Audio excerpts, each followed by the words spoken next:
coming into the webinar. My name is Satya Rhodes-Conway. I'm the Managing Director of the Mayor's Innovation Project. Welcome to our webinar on the power of sustainable purchasing, and thanks to the American Sustainable Business Council and the National League of Cities for co-hosting this with us. I'm going to say just a little tiny bit about the Mayor's Innovation Project. We're a national learning network for mayors and their senior staff focused on the high road of equity, sustainability, and democracy. And you can find out more about us at mayorsinnovation.org. I encourage anybody who is affiliated with the city to check us out, send your mayor our way, and particularly want to let folks know that our summer conference is upcoming this August 22nd and 24th in Grand Rapids, Michigan. Again, there's more information about that at our website, mayorsinnovation.org, and we encourage folks from cities to attend. Now, I want to hand it over to Cooper Martin to say a few other welcoming words and tell us about the National League of Cities. Cooper? Thank you, Satya, and thanks for having us on as partners to the webinar. My name is Cooper Martin, and I'm the Program Director of the Sustainable Cities Institute at the National League of Cities. We provide information, support, and other resources to spread and assist city-led sustainability efforts, also inclusive of both environmental, social, and economic sustainability. We also encourage mayors, city council members, and their staffs to get involved in the organization. Of course, we have conferences and things like that coming up, and you can find more resources on our programs at sustainablecitiesinstitute.org. Looking forward to this webinar, our first partnership with the American Sustainable Business Council, working a little bit on this report, and looking forward to sharing some of the findings with everyone here today. So I think I'll send it back over to Satya to start introducing some of our panelists for this afternoon. Great, thanks Cooper, and thanks again for working with us on this. We're going to just go ahead and jump right in to our presentations, and we're going to start with John Miner from the American Sustainable Business Council. John has nearly a decade of experience working on Capitol Hill and in federal agencies with a focus on telecommunications and business issues. He is leading ASBC's policy work on net neutrality and high road workplaces, which includes paid leave, worker ownership, and other employee-related policies. His most recent position before joining ASBC was as a congressional liaison for the Consumer Financial Protection Bureau, where he helped to build and manage relationships between the Bureau and Congress. Prior to that, he was a legislative aide for U.S. Senator Kay Hagan. John's a graduate of the Fordham University School of Law and Howard University. John, thank you so much for being on with us today, and I'll hand it over to you. Great. Thank you so much. I'm very excited to be joining this webinar today. As Satya said, I am a policy manager here at ASBC, and I will be leading our webinar portion on power sustainable purchasing. So just to give a little bit of background on the ASBC, we are a national network of triple bottom line businesses, representing companies that believe businesses can be profitable while doing good for both people and the planet. We have about 200 direct business members as well as other business association members, so that totals about 250,000 businesses in our network. And these members include businesses that represent a diverse array of industries, regions, and business sizes. I would say some of our most notable companies are Ben & Jerry's, Eileen Fisher, Seventh Generation, and New Resources Bank. And that being said, we focus our policy work on 4 key areas: environment, high road, chemicals, and good government.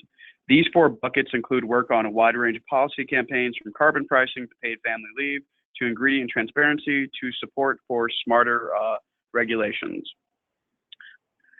And so just to give you an overview of this project, over the last several decades, as companies and organizations came to recognize the risks and opportunities in their supply chains, there's been a larger focus on green purchasing and supplier diversity. But these specific programs are siloed, and usually these programs tend to operate completely separate from each other. So we felt that in order for organizations to really maximize their purchasing power for the good, there needed to be a more integrated and broader analysis of what sustainability and purchasing could look like. So what did we do? We tried to find a true definition of sustainable purchasing. How can we incentivize it, and how these programs can help remedy some of the world's most pressing challenges like climate change and income inequality. So in addition to identifying ways purchasers can change their behavior, we also wanted to identify barriers to achieving these goals and some possible solutions, which led us to a discussion on the benefits of supply-side aggregation models, such as co-ops, as well as an analysis of different models and tools that are working to make it easier for large purchasers to identify products and services that are green and from diverse local and high-road suppliers. So you can do the next slide, please. What is the definition of sustainable procurement? So if you look at the wheel, we have used our triple bottom line business values to determine the best ways to build a sustainable economy using 5 key criteria. The first, buy locally. This not only strengthens the community's economy, local independent businesses have a recirculation rate of 48% compared to only 13.6% for chain retailers, meaning that money spent with local businesses stays local. Secondly, we want to promote environmental sustainability. More than 80% of greenhouse gas emissions and a majority of social impacts are perpetrated in supply chains. Third, we always try to seek supplier diversity. Minority and women-owned companies have strong impacts on the economy, helping to create jobs in historically underutilized communities, and according to the NMSDC, have created over $400 billion in output and over 2 million jobs. Fourthly, we want to welcome worker ownership. Worker-owned companies shall share their profits with their worker owners. This helps reduce income inequality and provides greater opportunities to build wealth. And finally, we want companies to implement high-road workplace practices. High-road workplaces foster stable success. Like, these companies hold a long-term perspective and can see the workplace as a vehicle to increase significant business and social good. By instilling these principles and procurement policies, they reward high-road suppliers and incentivize others to implement high-road practices. And like, the report further defines how these categories goes through successful case studies of how a large purchaser has worked successfully to include one or all of these criteria within their supply chain. The first section of the report focuses on how good policy creates demand and how it evaluates purchasing policies from the federal government, city governments, and private corporations to show a diverse array of needs and opportunities. The following two sections of the report address the ways people are overcoming barriers to more sustainable purchasing.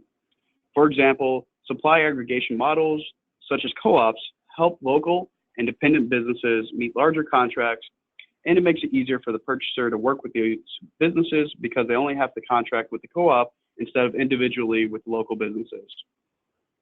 And one of the things we discovered is that a lot of purchasers just don't have the time or resources to identify greener products or services from diverse suppliers, and the many small diverse suppliers don't know how to go about selling their products to bigger companies. That's why we are focused on our innovation section on tools and models that are currently in use to help fix this problem.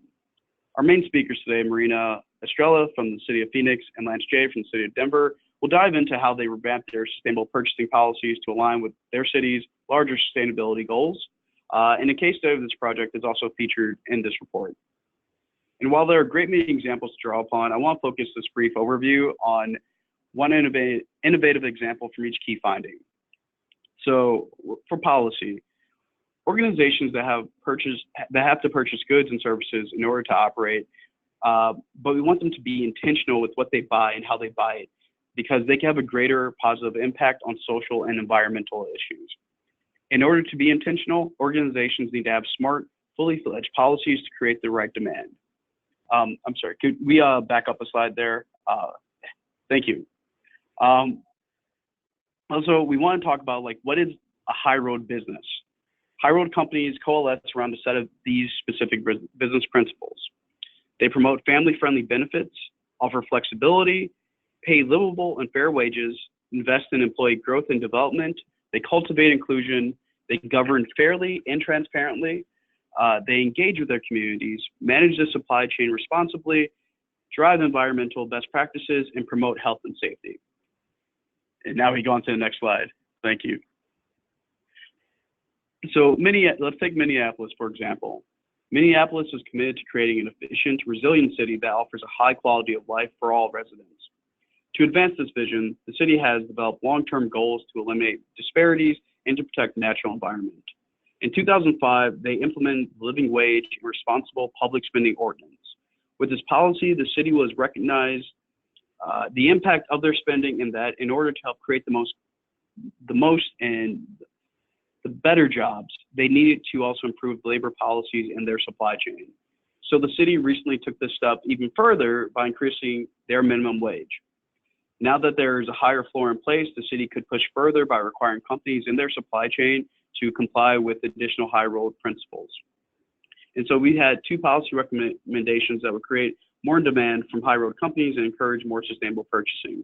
These organizations can have a standing policy that all contracts be awarded to suppliers that pay living wages and adhere to other high road practices, as well as having an overarching policy that incorporates all 5 sustainability criteria into all their RFPs and contracts. So we go to the next slide. So aggregation. Supply aggregation models make it easier for small local businesses to bid for these larger contracts and help larger organizations contract with local businesses without having to break down their bids or work individually amongst the local businesses. While there are many great ways that this is playing out, the most common one is found through food hubs. So USDA research has found that food hubs increase the overall demand for local products. TOG, or Tuscarora Organic Growers Co-op, is a producer co-op owned in both Baltimore and DC. Founded in 1988 with 3 farmer members, they now have over 40. And 3/4 of their revenue is returned to farmer members, and 1/4 is used to cover their expenses such as storage, sales, and transportation. In 2013, TOG grossed $3.1 million in sales of member-grown produce and another $1 million in non-member-grown produce. And so the cities and school districts that have been some of the most supportive of these food co-ops. The Good Food Purchasing Program transforms the way public institutions buy food. And by adopting this policy and working with the Center for Good Food Purchasing, cities and school districts can improve nutrition, working conditions, animal welfare, environmental sustainability, and local economies. This program was developed by the LA Food Policy Council and was tested in LA in 2012. And since its inception, the LA Unified School District, which serves over 600,000 students, has redirected $12 million to buy local produce, as well as created 150 new well-paying food chain jobs. And so from this, we have 2 policy recommendations that would help encourage more worker-owned companies and make it easier for organizations to contract with them. First, make it easier for companies to become worker-owned and expand grant funding to these public sector purchasers like school districts to meet the demand-side needs. And secondly, governments at all levels should work within existing procurement regulations and agreements to alleviate these barriers caused by the lowest price threshold. And so we can move on to the innovation slide, please. So for innovation, one of the things we saw is that in order to overcome some of the barriers that we've mentioned and to build the broadest sustainability policy, organizations need to be innovative in how they purchase. One way to do this is use new software to identify green products or join networks that help match buyers and suppliers. Another way is to join or to work with organizations that are leading in the space that can help you to better understand what you buy, where you buy it from, and how your policies compare to others. So one example here is ICIC, the Initiative for Competitive Intercity. ICIC works with foundations and other anchor institutions to help them better understand their local impact and how procurement can be a tool to building a more sustainable economy. In 2014, they released their own report that analyzed purchasing data from 6 anchor institutions in Newark. They found that over half of the total procurement spending of these 6 institutions can easily be shifted to local businesses, while they are currently only spending 1% of that amount locally. Additionally, they looked at the capacity of Newark businesses to meet the demand of these organizations. They found 18 industries where large purchasers could easily shift their spending, which represented over $320 million in potential new revenue. There were over 400 of these local businesses in these industries that were qualified. So you should just consider that impact there. And what we found, our two policy recommendations, were that more large organizations could participate or pay for this kind of analysis in their local community, as well as they should start shifting to local suppliers and cities. In-house cities could reach out to organizations like ICIC to assist them with this type of analysis. These organizations should analyze their policies by using new online tools like Product Bio and Benchmark, or they could join organizations like the MIP, NLC, or SPLC to learn from their peers and share the best practices. And that concludes my presentation. Thank you. Thank you very much, John. And just want to remind people that if you have questions, we'll take them at the end, and you can type them into the question box or the chat box as you think of them. Cooper? Great, and thank you, Satya, and thank you, John, for that intro to the topic. I will now introduce Marina Estrella from the city of Phoenix, and I'm particularly excited to see this presentation because sustainable purchasing and procurement doesn't just have to do with procurement, but also relates to things like recycling and creating circular economies that I know we've actually been talking to Phoenix about. So I have no idea if that's in Marina's presentation, but sort of a little side interest of ours and some work that we've been doing here. But anyway, Marina is the City of Phoenix Sustainable Purchasing Program Coordinator and has served in that capacity for just a little bit since November of 2016. Her duties include coordinating with different city departments to ensure that sustainable purchasing policy is successful and help achieve the city's 2050 environmental and sustainability goals. As the coordinator, she also interacts with different city vendors to increase environmentally friendly products that are offered and purchased. And she holds a Bachelor of Science in Environmental Engineering and is currently pursuing a Master's of Public Administration because that one job just isn't enough. So Marina, I'll turn it over to you for your presentation. Perfect. Thank you, Cooper. So as you said, my name is Marina Estrella, and I work for the Office of Environmental Programs under the City Manager's Office at the City of Phoenix. And I am going to be talking a little bit about what we've done so far on our policy and program updates. If we could go to the next slide real quick. Perfect. So I'll be covering the city policy updates and kind of the background, how it started, more about the program that really helps kind of just push the policy forward, some resources that we've made available to our employees to make the policy and program more successful. And I'll also be talking to you guys a little bit about some innovation projects that we're working on and improvement projects that as a city, we think, you know, incentives help just push this forward. Go ahead. So a little bit of background on the City of Phoenix policy. The policy was first created as a result of a City Council resolution, and an internal group was formed, and the policy came, you know, to form itself, I guess you could say. Initially, it was the environmentally preferable purchasing policy, and it was created in 2007. But by 2016, the city felt really like we needed to update the policy, not only the language, but also to change the name to reflect a little more of the city's initiative on becoming a more sustainable city and to reflect really our 2050 environmental sustainability goals. Like Cooper said, one of our goals is to create a circular economy and zero waste. So this policy is just one of the ways that we're hoping, you know, will help us get there.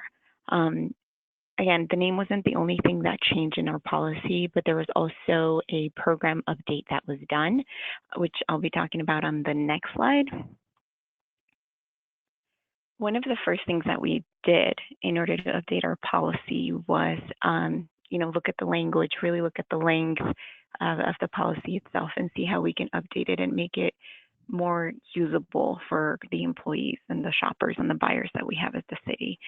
So we met with an internal group of stakeholders from our different big departments, our finance department, aviation, and the convention center. We just have different internal departments who we met with. And one of their biggest concerns, as I'm sure shared all around, is our budget. You know, we are a city, we are a local government, so we have a budget. So we decided to make it clear, you know, that the policy initiative was, the goal was to encourage purchasing of products and services while remaining fiscally responsible. And we created resources to make sure that you can make that justification of, hey, you know, a product might be more expensive right now, but later on in the long run, it might last longer, or you might be able to recycle it or reuse it. So it was something that we kind of pushed during our training as well. There are also other city policies that have assisted the city with this purchasing of sustainable products push that we're doing. We have a hazardous material purchasing policy, we have a pesticide policy, we have our 2050 goals, and we have other initiatives as well that just have helped make this more noticeable in the city, and have helped departments reach out to us and ask us, hey, how can we get better? How can we do this? You know, what do we do? Can you provide training? Some of the items that we did in prep for the policy and program update is we had some sustainable purchasing collaboration, and you can go to the next slide. So we initially met with ASU to do a study. They came in and did some focus groups with our city buyers and shoppers, and they really asked, how can this policy be improved? You know, what could we do to make it more successful? And ASU provided some suggestions, which including expanding our training, creating incentive programs, and really maybe changing some of the language to make it more, I guess, user-friendly, you could say. We also had collaborations, like I mentioned earlier, with different city departments. We had both departments that bring in revenue and other non-revenue departments that came to the table and told us their biggest concerns and their comments, which was important because, like I said, really any purchase we do affects our budgets. We met with the departments as well to go over the different responsibilities and expectations that this policy would bring and would be in them. And of course, we presented ourselves as a resource. You know, our office, the Office of Environmental Programs, really is the resource that they can go to if they have any questions on, you know, what a sustainable product is. Is there an option? Is there something out there that's more affordable? Because there's this misconception really that a sustainable product is more expensive, when in reality, it's not always the case. So that was something that we had to tackle with them, and that we created a resource for them in order for them to see. So if you go to the next slide, we, as part of our update, after the collaboration, we decided to update the purchasing program that we have as well. And we partnered with 5 city buyers to do a pilot project and some training through the American Purchasing Society. So the American Purchasing Society has a green purchasing professional certification that city buyers can get. And 5 of them actually went through the training and got their certification. So they were identified as, you know, the people to go to if anybody has any questions from the different departments, or internally from their own departments as well. We also, as part of our push, worked with the different vendors and created a top 10 list of sustainable items bought by the city. Since when they go and shop for office supplies or cleaning supplies or safety supplies, you know, the entire catalog is available, but they might not be aware that there is a sustainable item available for the same price that really meets their needs. So that's something that is available now with those 3 of our vendors, you know, safety, cleaning, and office supplies. We also did a revamp of the scope of work language template that we have internally, because really the scope of work is what determines the request for proposal or the request for a bid that goes out for any service or product that we have. So updating that language definitely helped give the different departments something that they could use when they were putting that together, so that when they went out, that was some sort of characteristic that they were asking for. Whereas in before, they weren't really looking for any sustainable or green purchases. So adding that language helped. We also updated the contract language that talked about sustainable purchasing. And again, when I say contract language, we just updated a template that we have on that specifically, because anything else really has to go through our law department. So anytime, if departments are interested in adding anything at that point, we really have to direct them towards the law department, because really that's why we're doing the big push on the scope of work language, so that it can get in before it goes to contracts. And then other initiatives that the city has done is making the mandatory use of recycled copy paper. So all departments are required to use at least 20% recycled copy paper, regardless of what department you are or what you're printing. We also developed a new training. We have gone out and trained different city departments, and we have really made an emphasis on what a green sustainable product is. And we've made an emphasis on the life cycle analysis form that we have in the policy, and just all the resources available for them on our website, which I will be talking on next. So if you move to the next slide, some of our resources, as you can see, is we have our internal website, and in our internal website, our employees are able to click on the different links for just recognized environmentally or green or sustainable really certifications that are out there. So say if they were to click on just Energy Star, they would be taken straight to the Energy Star website, where they could do a little bit more research if they wanted to. You can go to the next site, or the next slide, sorry. And you can see we have the Green Seal website also linked. So it's an easy way for them to go to one location and have all the resources available that they might need for the different products. So our next resource, or our next slide, is the product evaluation form that's part of our policy. Initially, one of the suggestions that we had from ASU and the departments themselves was creating a life cycle analysis form. But unfortunately, because a full life cycle analysis would take longer, we just created a product evaluation form, which is just like something that should take hopefully employees 30 minutes max to kind of fill out. And it's meant to help if departments have to make that justification to purchase something that is slightly more expensive to begin with, but that, maintenance, disposal, and other costs will end up making it less expensive at the end. If you go to the next slide,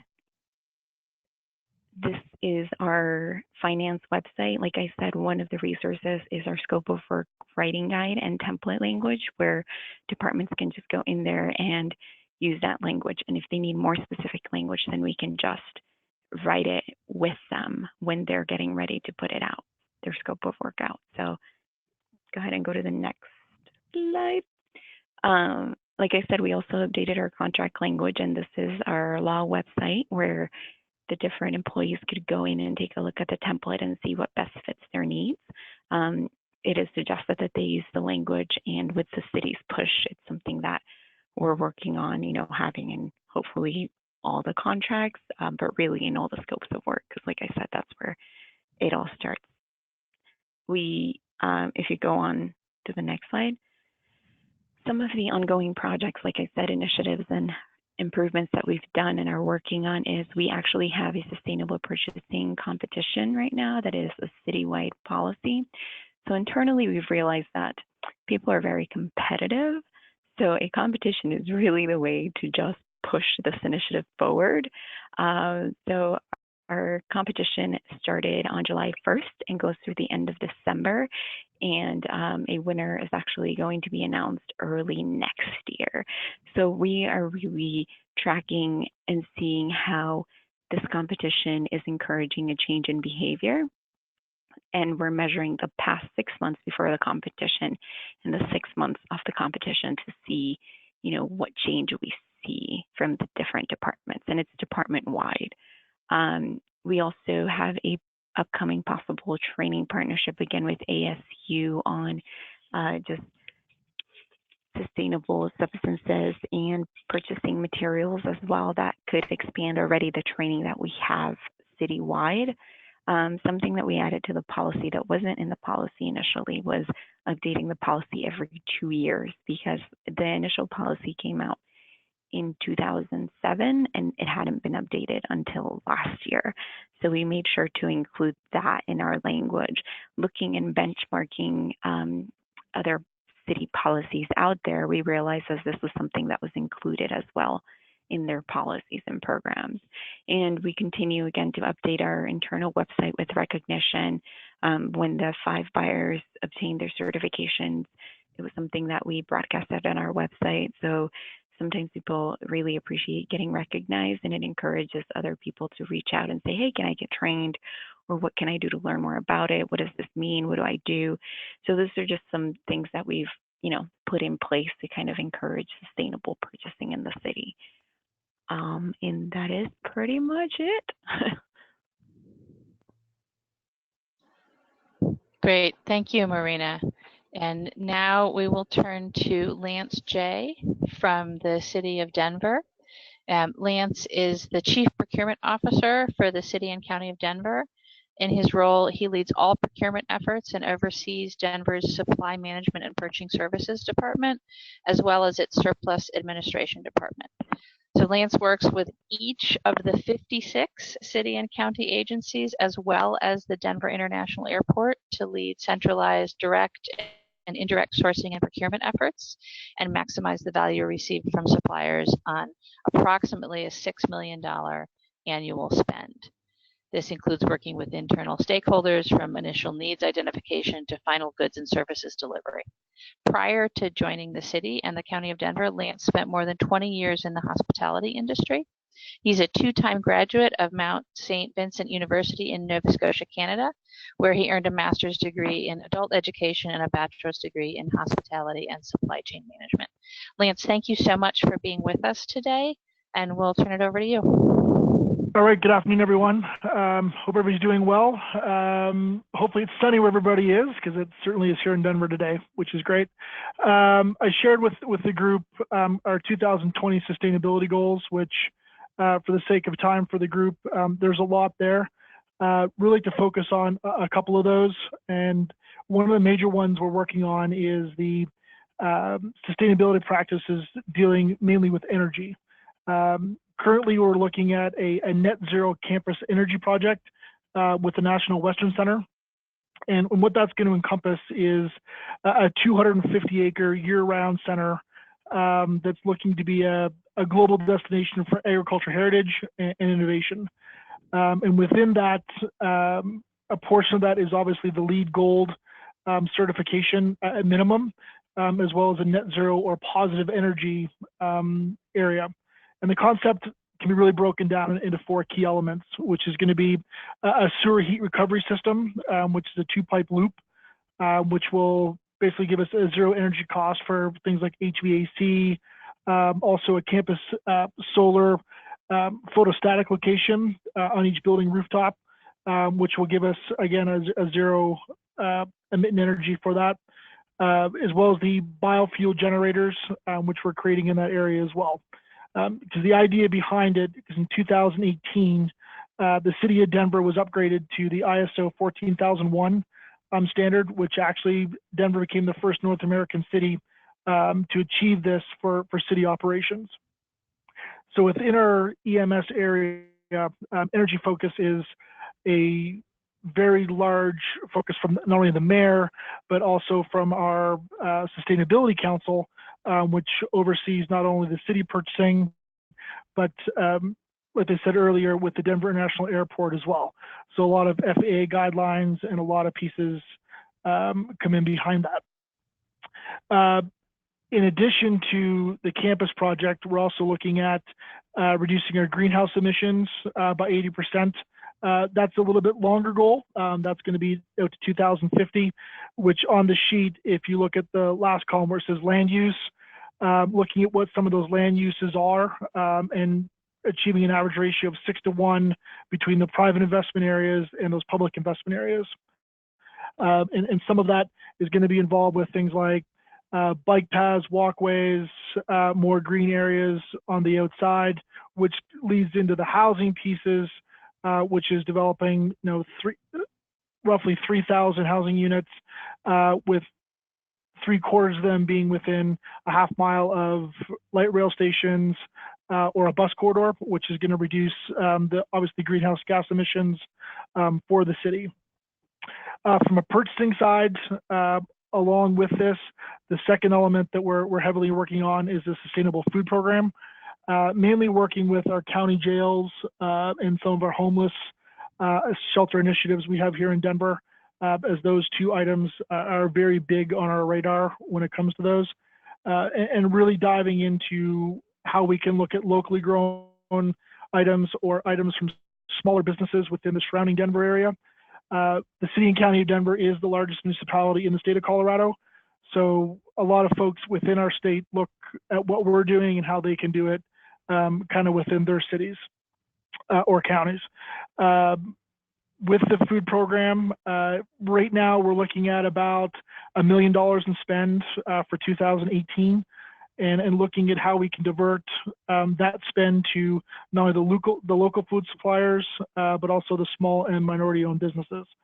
One of our mayor initiatives is to increase not only our Maybe Weeby spend, which is the small business and minority-owned business, but it's also from a community relations perspective in getting that community relations piece with the city and engaging with those individual partnerships within the city. Also on the goals, in combination with the National Western Center and the food programming, is going to be the water quality and quantity usages within the city, and really looking at things like our golf courses and understanding how we can better use irrigation water or reclaim portions of that for that usage, and put some mechanisms kind of in place for that. Looking at, again, all of our sustainability goals, these are by no means a one and done. These are what our goals are from now until 2020. From a materials perspective, really increasing the recycling rate to greater than 40%. And some of the other presenters talked about some like initiatives with things like the copy paper and office supplies and some other elements along those lines. The sheet's quite a bit to digest, so I would open it up to anybody that's got any questions on what those documents have in them. Great, thank you, Lance. And just a reminder for folks, you can type your questions into the question box or the chat box, and Cooper will take questions, I think, for all our presenters. But let me first give either John or Marina an opportunity. If you have questions for each other or for Lance, I'll give you an opportunity to ask them now, or if there's anything else that you wanted to add. And then Cooper, I'll let you take it away. Cool.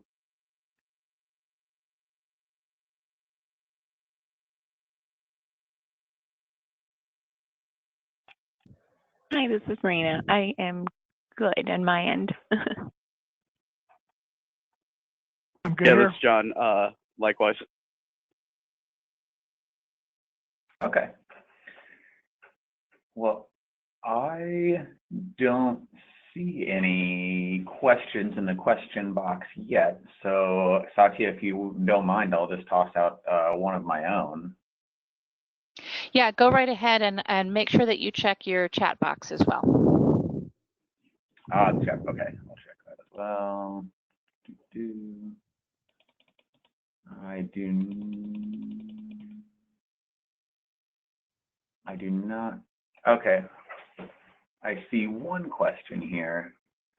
And so this is, let's see if it's to anyone. It might be to Marina specifically, but I'll ask it to the whole group. And that is, what is the relationship between sustainable purchasing and other efforts? So I think this gets to the comment I made earlier, where we mentioned that these procurement policies are tied to waste management, the circular economy, recycling, worker protection, business promotion, buy local. You know, there's a lot of other things that cities are attempting to do, and a sustainable procurement can play a role in that. And so we'll turn it to Marina first. but I think that all of the speakers can answer this question in turn as well. Definitely, thank you. So really, how we relate sustainable purchasing to all the other city efforts is it's a way to get us to our goals. We work very closely also with, like I said, our different city departments that, work on local businesses. We have a big push to purchase local items here. So that's something that we've included in the policy and have worked with their office to see how we can increase just buying from them. It also relates to, like Cooper said, our 2050 sustainable environmental goals as far as reducing waste. So it's a way that we are hoping to just encourage, the city itself, because we are the fifth biggest city, to kind of reduce the waste that we produce and just reuse it in our efforts. It really just interacts with every and all of the departments. We have our convention center that puts on events that, they really have a big push for using 99% sustainable items, which they are almost there. I think they're using recycled trash bags. They're using recycled toilet paper. They're using recycled everything pretty much all around the convention center. So it's just a big push really to improve city operations in many, many ways.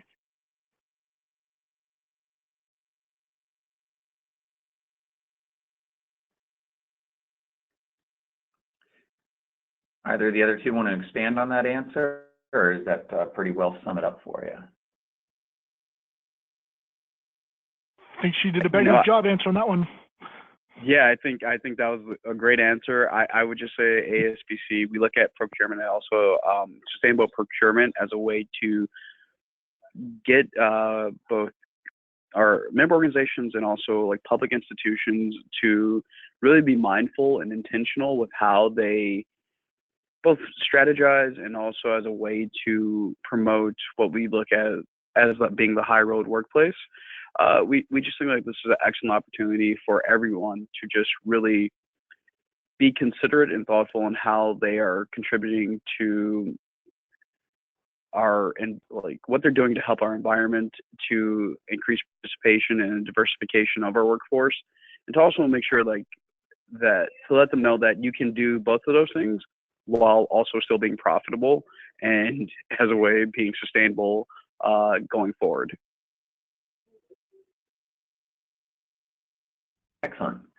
I do have one question in here that is also for Marina in the question box, and this is, how did you initiate the partnership with the university, ASU, as opposed to a partnership with maybe another municipality or the county or another entity? What drove you to ASU as the most likely partner for that work?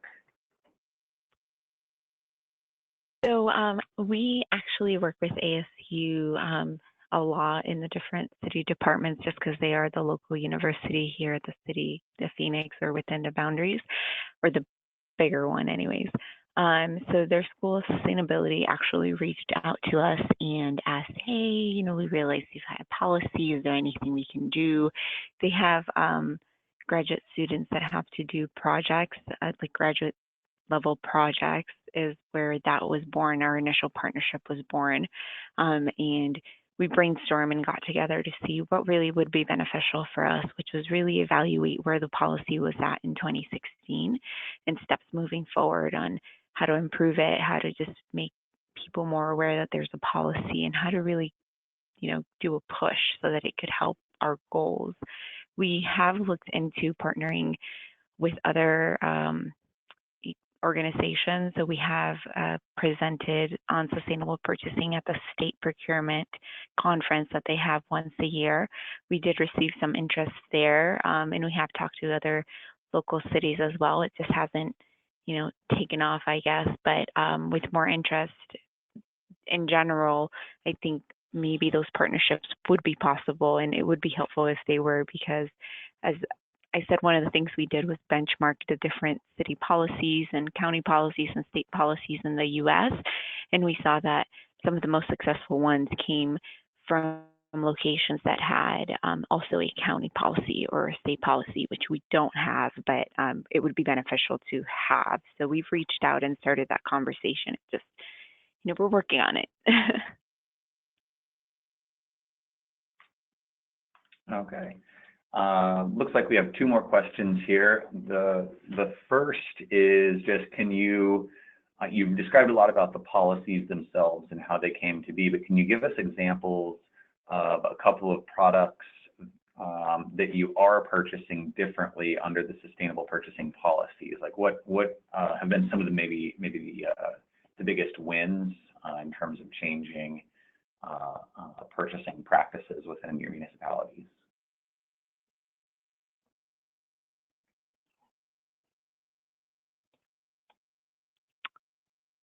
This is Marina. I guess I'll go first. But I would say that one of the biggest pushes was going to recycled copy paper. That's one of the things that the city of Phoenix purchases the most. And so that push, making it that mandatory, was definitely something that, encouraged, again, the circular economy using recycled content. We also have started with and before we started our competition, we have seen a change in behavior in office supply purchases.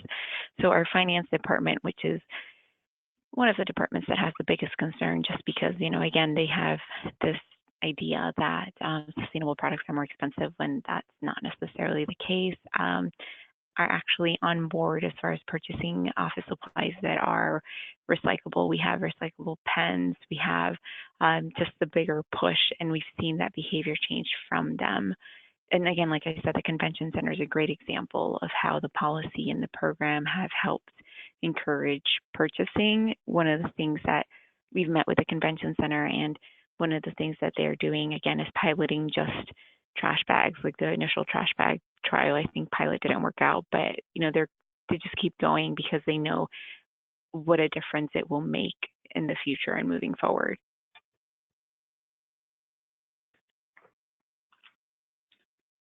Either Lance or John, any specific products that have changed for you, or that ASBC recommended or found in the research?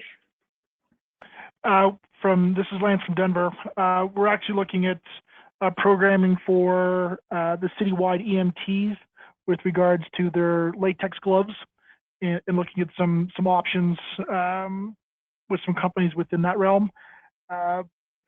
On average, right now we're in the neighborhood of 40 to 45,000 boxes a year of that item.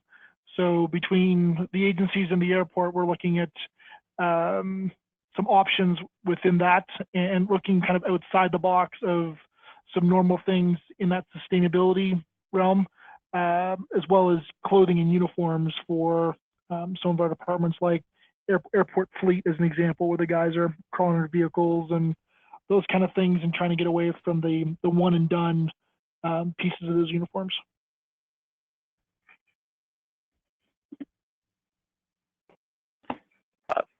I would have to do some more research on our end and get back to you guys. But if anyone wants to know more, they can definitely email me at jminer@asbcouncil.org, and I'd get back to them. Okay, perfect. One more question come in. Do any of you have organizational partners that you'd recommend who work on healthier purchasing policies, such as flame retardant free furniture, healthier cleaning products, etc., as part of your policies? So who are some suppliers or partners other than the university that have helped implement these policies, and if you do have those partners, who specifically are they?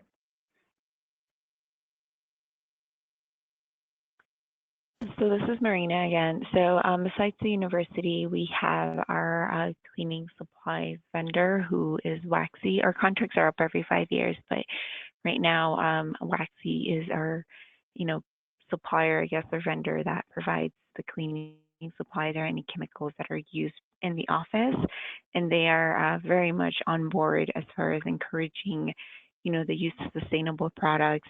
They have a big push themselves, so that's very helpful when the vendors you use have that push on becoming better on their own as far as sustainable products that they sell. So we also have different scopes of work that we've put out there and contracts that we've renewed where we've talked to the different vendors and told them the importance and how important it is for us to purchase these items from them, and they're very willing. I mean, we've really gotten good response when we reach out to them. So I would encourage, if anybody's interested in just reaching out to your vendors that you have contracts with, and they're very, very helpful because most of them have an initiative on their own. From the Denver side, strongly recommend using some of your cooperative agreements, be it through U.S. Communities, NJPA, IPA, any one of those. They have a lot of leverage within a lot of these categories. For example, one we came up with recently was dealing with the recycling of electronics and computers. There's some great programs out there that are available through your national co-ops.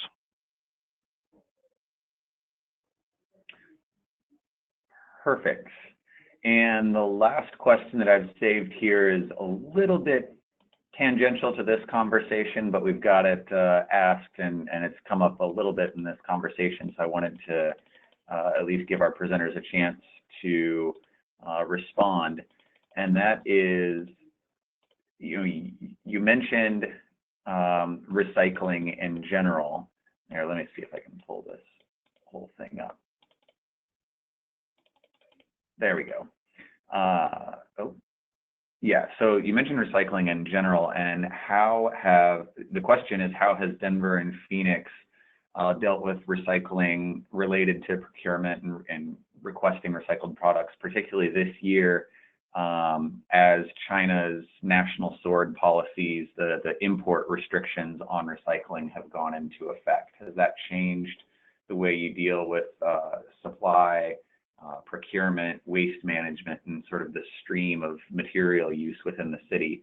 I understand that you may or may not be in the best position to answer that particular question.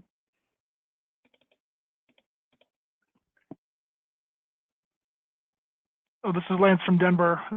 One of the items that were based on some of those things you just talked about the tariffs and some other pieces, is we're expanding our full cycle procurement model and looking at not only from the future state of when you buy it to how we deal with it on a surplus perspective, where we deal heavily with the airport and quite a bit of stuff that comes in from them of how we deal with that surplus aspect, but also kind of that full cycle purchasing of having those conversations with the vendor on the front end of what does the end of life cycle look like for that item, and building into that some of our future agreements.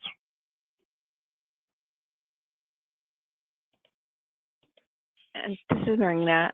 Besides encouraging internally the purchase of recycled content materials, we are looking, and again, I can't really speak to this because this is more of our public works department, but we have been looking into possibly building a mill to remanufacture plastic containers because, as you've said, the cases in China are not taking them anymore.